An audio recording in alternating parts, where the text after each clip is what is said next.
Marahay na mga tugang Sabado po ngayon, Oktubre 18, 2025. Kini po ang Bareta alas 7. Asin sa headlines ito yung darakulang mga Bareta sa lado lokal. Biyahe kam gabos na klase ng watercrafts o vessels sa probinsya ng Albay. Sinuspindir kan Philippine Coast Guard Albay dahil sa tropical storm Ramil. Travel advisory ipinaluwas kan Department of Tourism Bicol para sa kaligtasan kan mga turista asin publiko sa posibleng epekto kan Tropical Storm Ramil. Critical Incident Monitoring Team kan PNP Bicol naka-full alert status na bilang preparasyon sa bagyong Ramil. DOH Bicol padagosan pag-inguwa na maipasabot sa publiko ang mga isyu manungod sa HIV, AIDS asin mental health. Sa lado nasyonal, DSWD naka-alerto na para sa posibleng epekto kan bagyong Ramil sa nagkapirang parte ka nasyon.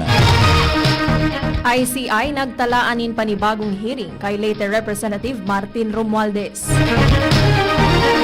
Korupsyon sa DPWH dahil mapupuna sa pagsalida ng opisyal sigon sa mga obserbador. VP Sara Duterte kampanteng dai madadamay sa anomalya sa flood control. Sa ibang nasyon, Rafah Crossing nakatalaan na buksan sa mga masunod daldaw. Baretang Sports Magnolia nakuha ang duwang sunod na pagana matapos daugon ang Titan Ultra.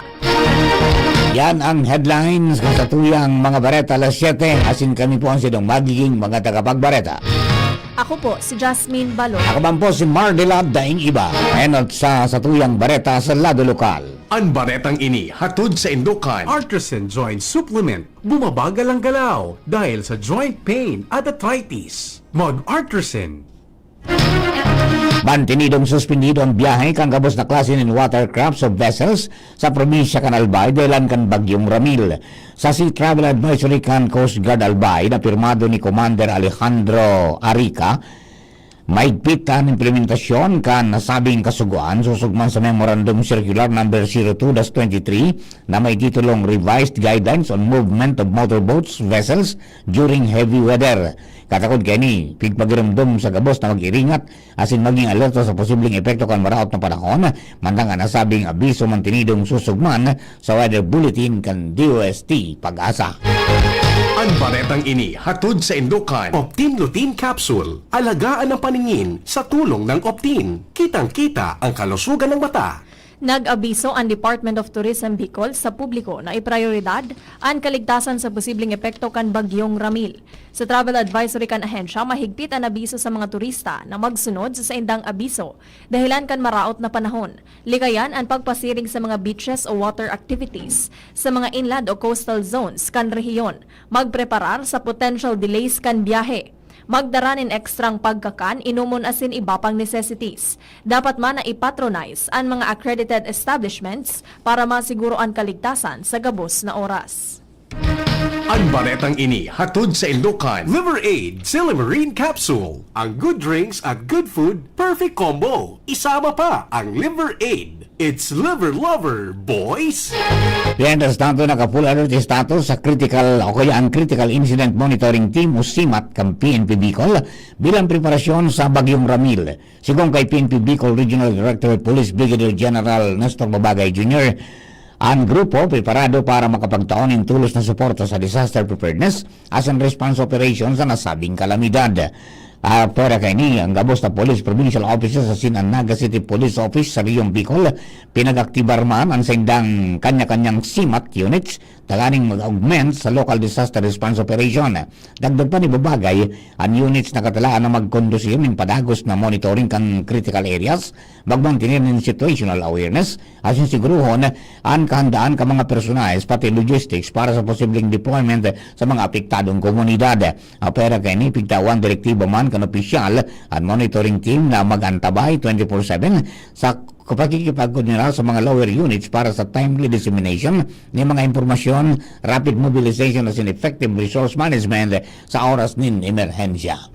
Ang baretang ini hatod sa Indukan. Mega One. Ang Mega One ay may 21 sangkap para matulungan ka sa iba't ibang karamdaman tulad ng diabetes, high blood, stroke, arthritis, kidney failure, cancer, viruses, at iba pa. Tumawag kay Doc Joey Bitito sa 0998-975-8121 or 0917-853-8933. Mas pinapakusog kan Police Regional Office 5 ang sa indang operational capabilities as in institutional integrity.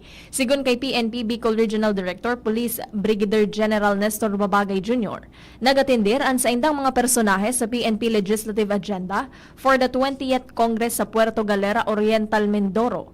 Sa ining oportunidad para sa regional offices as in national headquarters na magtarabangan sa pag-identify as in pagrekomendar kan mga polisiya na ma-address sa existing challenges na pigahampang kan organisasyon, kasabay sa nadiskutir ang pag-enhance kan legal framework na minasuporta sa core mandates kan PNP, kasabay ang anti-criminality operation, internal security efforts, counter-terrorism initiatives, disaster response and rescue operations, as in promotion kan internal discipline as in professionalism. Ang partisipasyon kan PRO5 sarong patunay kan commitment na makapagkontribuir sa paragos na development kan effective as in sustainable reforms na makakatabang man sa pag-empower kan police personnel sa indang performance sa duties as in responsibilities para sa serbisyo publiko. Sa iba pa natong baretang lokal, target kan Commission on Elections o COMELEC Bicol ang nasa 50,000 sa 100,000 na registrants sa pagpapadagos kan voter registration period sa Lunes, Oktubre 20 ngunya na taon na madurar sagod sa Mayo 18, 2026. Sa entrevista kan DCGB News kay COMELEC Bicol Regional Director Attorney Maria Juana Valeza, ang registrasyon para sa preparasyon man kan nakatalaan ng Nobyember 2, 2026 barangay ang Sangguniang Kabataan Elections kung saan maboto ang mga kaubenesan edad 15 pa itaas.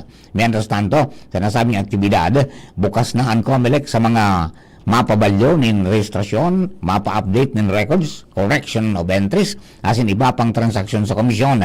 Pinagramduman ni Valesa sa publiko na dahi na maghalat sa good sa ultimong aldaw kan registrasyon, tanganing may bitaran ang halawig na pila. Dagdag pa niya na bukas ang COMELEC para sa transaksyon Lunes, sa good Sabado o kaya sa good Domingo, kay bana ng holidays po na alas 8 nin pagkaaga sa good alas 5 nin pagkahapon. Just to make it na accessible po, nakiki-ordinate po kami sa mga mall na i-allow kami na magamit kami sa inda. Tangani mas accessible sa mga tao. Piktawan naman dito ng directive ang samuyang mga election officers na magkipag-coordinate na rin po sa mga barangay para i-schedule ang sa indang satellite registration. Ang tingog ni COMELEC Bicol Regional Director Attorney Maria Juana Valeza. Padagos ang espersos kan Department of Health Bicol na maipasabot sa publiko ang mga isyu may kinaaraman sa HIV, AIDS, and mental health. Sa ginibong Second Media Health Summit kan ahensya na inatindiran kan mga media practitioners sa Albay, ipinahayag ni DOH Bicol Director Dr. Rosa Maria Rempilio na sa irarom kan temang Beyond Headlines, Advancing Health Challenges Through Media Collaboration, mapapakusog ang partnerships sa pagultanan kan health sector as in media professionals para ma-enhance ang accuracy as in quality kan health information sa bilog na Bicol Region. Kasabay sa key topics na nadiskutir sa summit, ang media guidelines on HIV reporting, ethical reporting on mental health cases as in unresponsible media coverage kan suicide, highlight sa pagtiripon ang critical role kan media sa perception as in understanding kan publiko may kinaaraman sa health issues. Ipinararom sa Basic Life Support Training ang mga grade 12 students kan Tabaco National High School kaswapon na pinamayuhan kan Philippine Heart Association of PHA Bicol Chapter. Sa entrevista kan DCGB News kay Dr. Angelo Jack Ante, ginibo sa aktibidad ang tamang administrasyon kan cardiopulmonary resuscitation o CPR para sa mga individual na nakaka-experience ng cardiac arrest o kawaran ng pulso. Dagdag pa ni Ante na dakulang bagay para sa mga kaubenesa na maukudan ang CPR dahil ta makakatabang ining makaligtas ng buhay sa mga kritikal na sitwasyon na emerhensya. Ang aktibidad katakudman kan pagpapotob kan Samboy Lim Law. Actually, inaapon na Samboy Limlo, Republic Act number 10871, officially known as the Basic Life Support Training in Schools, enacted on July 17, 2016, 9 years ago. It mandates that all public and private high schools teach basic life support training, particularly CPR or cardiopulmonary resuscitation, to their students. Ang tingog ni Dr. Angelo Jack Ante sa entrevista kan DCGB News. Formal nang itinurn over kan Department of Agriculture Bicol ang 4 milyon pesos kantidad din multi-crop processing center sa Barangay Dinapa, Purok Everlasting, Castilla, Sorsogon. Sigon kay Adaptation and Mitigation Initiative in Agriculture Focal Person, Sandy Bubier, ang pasilidad mapapakinabangan kan Purok Palayan AMIA Village, Dinapa Farmers Association. Ini ang maserbing processing facility as in one-stop shop display para sa gabos na produkto kan asosasyon. Dagdag pa ni Bubier, gamit ang pasilidad, makakapagproseso na ang asosasyon in maniba-ibang produkto araw kanata di coco, pili nut, taro chips, kamote as in squash candies as in iba pa. Ang pagmanihar sa multi-crop processing center, ang bilog na pusong inako kan presidente kan asosasyon na si Benjamin Lotino na nagre-representar sa 58 miyembros kan sa indang grupo. Ipinaabot man ni Lotino an sa iyang pasasalamat as in nagpromisong iingatan ang pasilidad as in gagamiton para sa pag-asenso kan sa indang pamumuhay. Dakulang katabangan ang mga elemento kan paglaom na hampangon na makadipisilan o mga pag-aalangan sa programang Lakaw Maghiras taon ni Nobileo sa DCGB. Ipinaliwanag ni Monsignor Crispin Bernardo Jr. na mga elemento kompuesto nin kamautan, mga dalan o paghanap ng solusyon sa problema, determinasyon, pagiging optimismo o positibong paggiling o pag-asa na mga karahayan totoong mangyayari. Apera kini kasabay ang kakayahan sa epektibong pagpamugtak ka mga pagmati lalo na ang mga orasa, pagka-episyente o pagtubod sa sariling abilidad asin na pagsarig sa mahal na Diyos. Ang Lakaw Maghiras na antabayanan kada aldaw ng Biyernes alas 2 ng hapon bilang parte kan selebrasyon kan taon ni Nobileo ngunyan na taon. Arestado kan pulisya kan Daraga Albay ang 18 anyos na hoben sa ginibong bypass operation sa Binitayan Public Cemetery, Purok 7, Barangay Binitayan, Daraga Albay, kasuhapon. Sigon kay Daraga PNP Chief Police Lieutenant Colonel Edgar Azotea, kaibahan ang mga personahes kan Philippine Drug Enforcement Agency o PDEA Albay na arestar ang pigkukonsiderar na street-level individual na hoben kung sa inakumfiskar man sa persona ang 4 na pidaso ng heat-sealed transparent plastic sachet na naglalaman ng pinagtutubudang shabu na may kantidad na sobra 8,000 pesos. Sa ngunya, nasa kustodya na kan Daraga PNP ang suspect kung sa inahampangon kaini ang kasong pagbalgar kan Republic Act 9165 o Uncomprehensive Dangerous Drugs Act of 2002. Mga tugang primerong party yan kasatuyang Bareta alas 7. Mga Bareta sa lado lokal, Bareta nga to sa lado nasyonal. Ibang nasyon sports sa singkamugtagang kampanahon, makalis lamang po kene. Pre, makinig ka muna. Payong kaibigan lang ha. Work hard, play hard. Yan ang motto ko dati. Pero nakakapagod din pala katagalan. Sa gitna ng lahat ng mga puyat, inom at pagkain ng masasarap, kasama na ang oily at fatty foods, kailangan pa ring bantayan ang kalusugan. Tamang kontrol ang kailangan. Katuwang ko, ang Liverade. May silimarin na maaring makatulong protektahan ang atay. Cheers to more good times. Be a liver lover. Mahalagang paalala, ang Liverade ay hindi gamot at hindi dapat kabiling paggamot sa anumang uri ng sakit. Ang good drinks at good food, perfect combo. Isama pa ang Liverade para sa kalusugan ng atay. Mabibili sa mga leading drugstores nationwide. Piolo Pascual po. Sa ubo at hika, may Plemex Forte Syrup and bottles. Pero para sa ginhawang kailangan agad, may Plemex Forte Capsule and Blister Pack. Madaling bitbitin, kayang ibulsa. Gawa sa natural na lagundi na tumutunaw at nagpapalabas ng plema. Convenient na, ginhawa pa. Plemex Forte Lagundi in capsule. Basta Lagundi, Plemex. Easy. Vitex Segundo L is the generic name of Plemex Forte. If symptoms persist, consult your doctor. Pre, makinig ka muna. Payong kaibigan lang ha. Work hard, play hard. Yan ang motto ko dati. Pero nakakapagod din pala katagalan. Sa gitna ng lahat ng mga puyat, inom at pagkain ng masasarap, kasama na ang oily at fatty foods, kailangan pa ring bantayan ang kalusugan. Tamang kontrol ang kailangan. Katuwang ko, ang Liverade. May silimarin na maaring makatulong protektahan ang atay. Cheers to more good times. Be a liver lover. Mahalagang paalala, ang Liverade ay hindi gamot at hindi dapat gamitin paggamot sa anumang uri ng sakit. Ang good drinks at good food, perfect combo. Isama pa ang Liverade para sa kalusugan ng atay. Mabibili sa mga leading drugstores nationwide. Kung ikaw ay edad 50 pataas katulad ko, may mataas na ang risk ng panlalabo ng paningin. Mas challenging ang pang-araw-araw na gawain tulad ng pagbabasa, pagsusulat, at pagmamaneho. Ang Optin ay may lutin na maaari makatulong sa kalusugan ng mata, nilalabanan ang epekto ng glaucoma, macular degeneration at katarata. Kitang-kita ang kalusugan. Mabibili ang Optin sa mga pangunahing butika nationwide. Mahalagang paalala, ang Optin ay hindi gamot at hindi dapat gamitin panggamot sa anumang uri ng sakit. DCGB, Barreta, alas 7. Barreta, alas 7.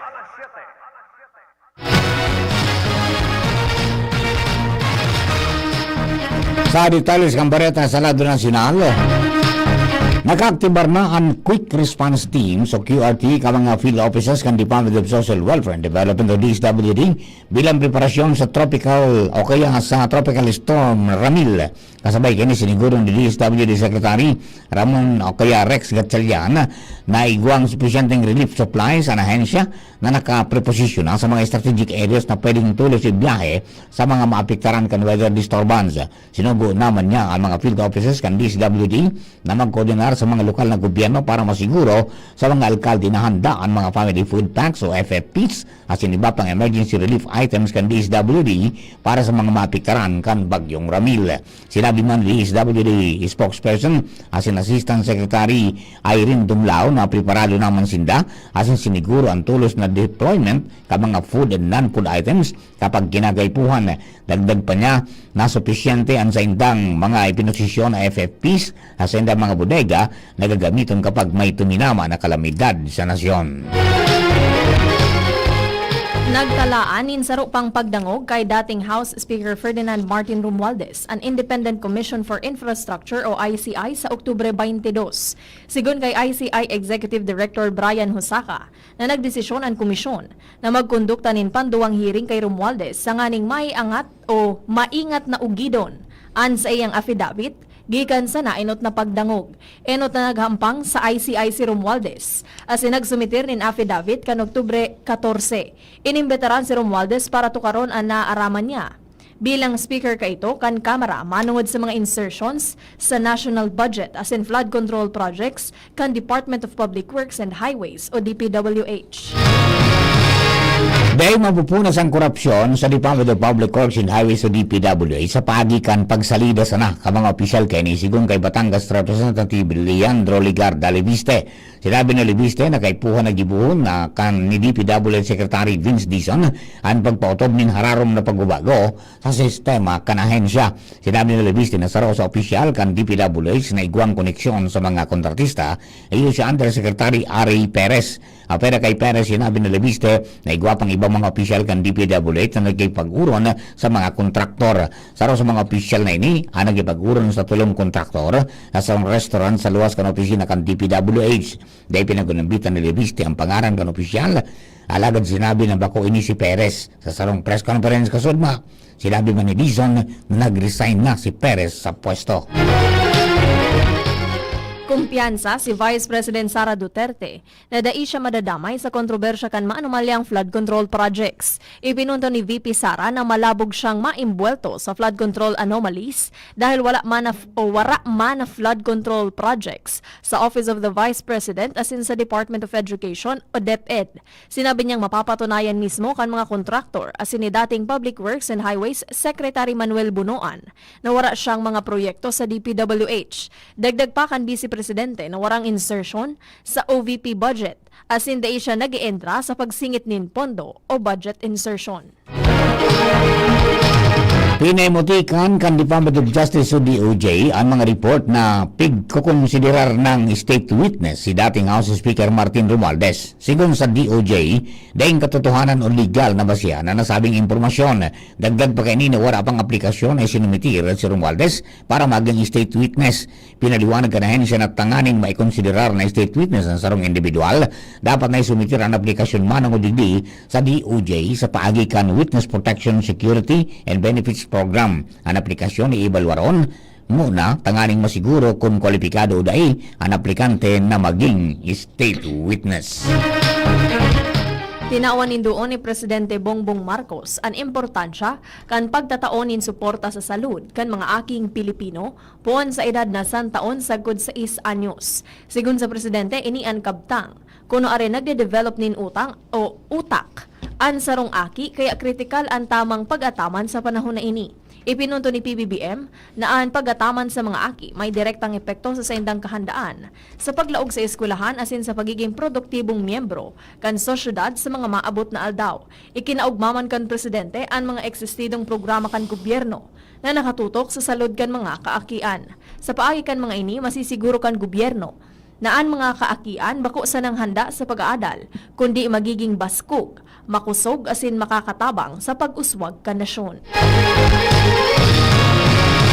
Para po sa satuyang detalles kambareta sa lado kan mga pangyayari sa ibang nasyon, siliman sa lado ni Karawati Sports, nasa linya si Nicole Angloriani. Good morning, Nicole. Good morning, Sir Mar. Good morning sa mga paraantabay. Nakatala na buksan sa Domingo ang Rafah crossings entry kan Gaza sin Egypt. Sigun kay Israel Foreign Minister Gideon Saar, naginibo na ninda ang preparasyon para sa nabing pagbubukas. Ini mangyayari matapos na ipautob ang ceasefire deal sa pagultanan kan Israel asin kan Hamas. Puon kan binakusog kan Israel ang pag-atake sa Gaza, isinarado ninda ang Rafah crossings. Ikinahadit man kan United Nations ang pagsarado kan Rafah crossings dahil duman nagaagi ang mga truck na may darang mga pagkaon na sintabang sa mga Palestino na nasa Gaza. Sa lado kan Karawato Sports, nagrehistro na ninduwang gana ang Magnolia Hotshots sa bagong coach ninda na si L.A. Tenorio sa nagapadagos na PBA Philippine Cup. Dinawag ninda ang Titan Ultra sa skor na 127-119 sa kawat na ginibo sa Smart Araneta. Nagbida sa panggana si Zavo Lucero na igwang 23 puntos, mantang may 21 puntos naman si Ian Sanggalang, asin tig 16 puntos si Mark Baroka asin Russell Escoto. Maski pinasalamatan ni Tenorio ang mga players, nakulangan pa man girari ini sa depensa na ipinahilingkan sa iyang mga players. Naging nakulang agyat para sa Titan ang pagkadaog dahil sa kawaranin presensya ni Calvin Abueva matapos na magrehistro nin injury. Nasayang man na nagibong 28 puntos ni Joshua Monzon para sa Titan. Mientras na pinasupgan man kan Meralco Bolts ang Barangay Ginebra matapos na pamarangkalaw nini sa skor na 89-75 sa nagapadagos na PBA 50th Season Philippine Cup. Iyan ang detalyas kan mga bareta sa lado kan ibang nasyon as in sports. Ako po si Nicole Ann Gloriani. Thank you, Nicole. Sa kamugdaka po kang panahon, partikular kan Tropical Storm Ramil. Nasa linya si Alexis Revivar kan DOST Pag-asa Regional Forecasting Center. Miss Alexis, please come in. Para sa magiging kamugtakan ng sa tuyang panahon, ngunyan na aldaw, itong tigbabantayan natin si Tropical Storm Ramil ay nag-intensify. So from tropical depression, siya ay isa na ngayong tropical storm. So itong si Ramil, tig-expecta na magadara ng stormy na weather condition, particular na sa Camarines Norte, Camarines Sur, asin sa Catanduanes.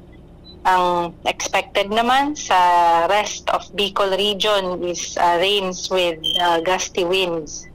So itong si Ramil, nga as mentioned, ay nag-intensify into a tropical storm at huling nahiling sa layong 305 kilometers east ng Huban, Sorsogon. Sa ngunyan, may kusog ng paros itong si Ramil na umaabot ng 65 kilometers per hour at pagbugso naman ng hangin na umaabot ng 80 kilometers per hour. Sa ngunyan, ang movement nito ni Ramil ay westward sa bilis na 20 kilometers per hour. Nakataas ang tropical cyclone wind signal number 2 sa buong probinsya ng Camarines Norte, Catanduanes at ang northern portion ng Camarines Sur. Ang tropical cyclone wind signal number 1 naman ang nakataas sa rest of Bicol region, maliban na lang sa Masbate kung saan wala tayong nakataas na wind signal. Sa ngunyan sa ating latest na bulletin, no, ang track and intensity forecast, ang nahiling pa din natin ay hanggang tropical storm category ang possible na maging lakas nito ni Ramil habang ito ay dumadaan sa ating bansa, pero hindi naman natin inaalis ang posibilidad na pwede pa itong mag-intensify sa severe tropical storm. Sa ating track ay nahiling natin na by Monday pamaluwas itong si Ramil sa ating of responsibility, and nearest itong si Ramil sa Bicol region, ngunya na aldaw hanggang sa aga na early morning. Bali yun po sa ating forecast. Ini po si Alexis Rivivar ng Pag-asa Legazpi ang nagbabarita. Thank you very much, Ms. Alexis. Mga tugang yan na pang kabilugan sa tuyang bareta alas 7. Kini pa ng singingalap sa DCGB News base sa nakalis na 12 oras kinabukal daw ning Sabado. Sa pakarang ka na katong nato sa pagsurat kan mga bareta, Jenny Matthew Balyaran, siningman si Nicole Ann Gloriani. Lado technical, kasama nato si Kuya Juna Pulis, mantang yaw man sa DCGB Social Media Department sa iya pong IT, Jerome Nico Martinez. Ang bilog ng Persa ka Mega Post Patrol. Hello kay Kuya Bob Candano. Good morning. Siningman si Lorenzo Diaguno.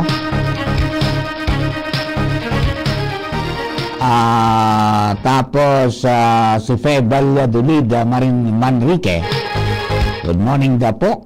And then si Ronald Espinola, morning, pabati man daw sa iyang ugangan sa bunga o bungga, si Mama Fe, min happy birthday.